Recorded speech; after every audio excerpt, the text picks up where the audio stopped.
This is Geneva, Switzerland, and this is how the whole city and most parts of the country look like. Spotlessly clean. All that cleanliness translates into a life expectancy of 81 years old for the Swiss. But just how possible is this for a country that consumes more than 1.5 million tons of plastic every year? Really try to separate everything we could, and because for me it's not a question if we do that. That's for me it's normal. Jasmine Void is the director of waste management in Switzerland. She explains to us how the Swiss government ensures proper waste management in the country. I've seen these dustbins basically all over Switzerland. How do you ensure that people are responsible in putting the right trash in the right compartment? How do you make sure that happens? In Switzerland, we used to sort our waste since a very long time. So even after the Second World War, or during the Second World War, we started collecting metal, paper. Glass has been collected since the 1970s in Switzerland. And when plastic bottles have been introduced in Switzerland, we talk about PET bottles, which are the traditional water bottles, etc. When they've been introduced in Switzerland, then one of the conditions that they could be sold in Switzerland was that they have to be recycled. The same for the aluminium cans. So it's really, as soon as the new product has been brought to the market, there was a recycling system coming with it. According to the United Nations, the whole world currently faces the great danger of climate change, which is characterized by drastic shifts in temperatures and weather patterns.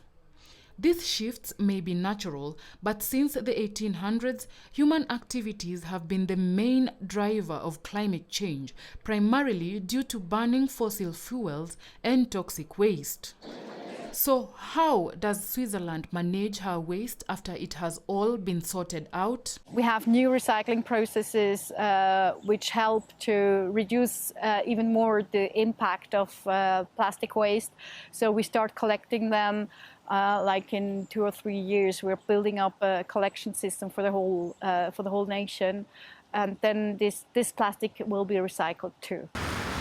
Even though most of the cities in Switzerland are clean, it does not mean that people do not litter and pollute the environment. We do have littering, so people who throw their waste on the floor. But of course we have a lot of municipal services who clean up after the people. According to the Federal Office for the Environment, plastic represents 13% of waste in Switzerland, and 10% of it is recycled.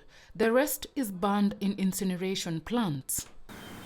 This is one of the incineration plants managed by the Industrial Service of Geneva. It is located in Chenevière, about 11 kilometers away from Geneva city center. There is also a system in place at the incinerator to ensure that nothing from the burnt garbage pollutes the environment. It is instead converted into useful forms of energy. The first step is the crane operator introduce the waste to be burnt in the incineration line. Here you have like a table that pushes the waste onto the grid. Under the grid, we blow some air, some fresh air that we take from the place where we store the waste. So it's only activated through air with the oxygen. And here you have the temperature, you have the waste that can be burnt, the incinerable, and the oxygen, and it catches fire.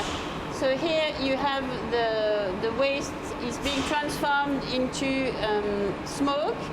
The bits that cannot be burnt end up at the end. It's the slag that we've seen earlier.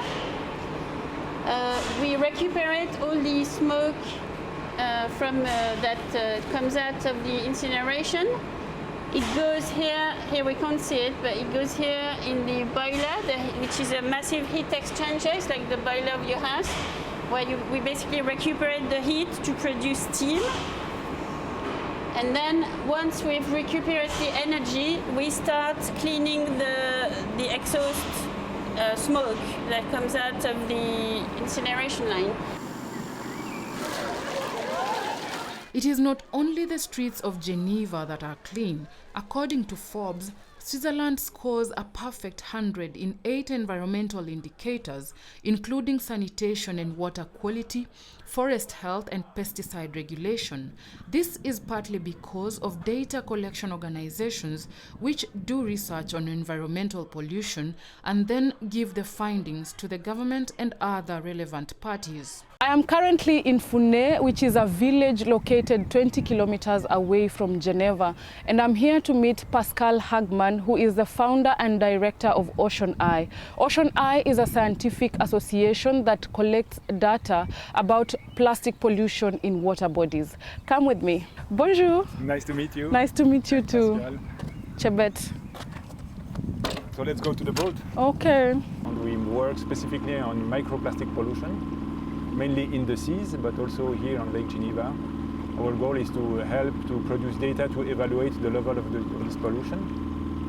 We think that it's important to have data to open to motivate people to reduce this pollution. After collecting the samples, Hagman and his team take them to their laboratory to analyze and tabulate the results. Generally, we analyze between 100 and 200 samples per year. So we make one update per year of our map about plastic pollution. Back in Kenya, the scenes here are a stark opposite with Switzerland. This is Dandora, Nairobi's biggest dump site, and this is the norm of how garbage is collected and managed, not just in Nairobi, but countrywide. Every day, up to 2,000 people sift through the trash with bare hands in the hope of finding something that they can turn into profit.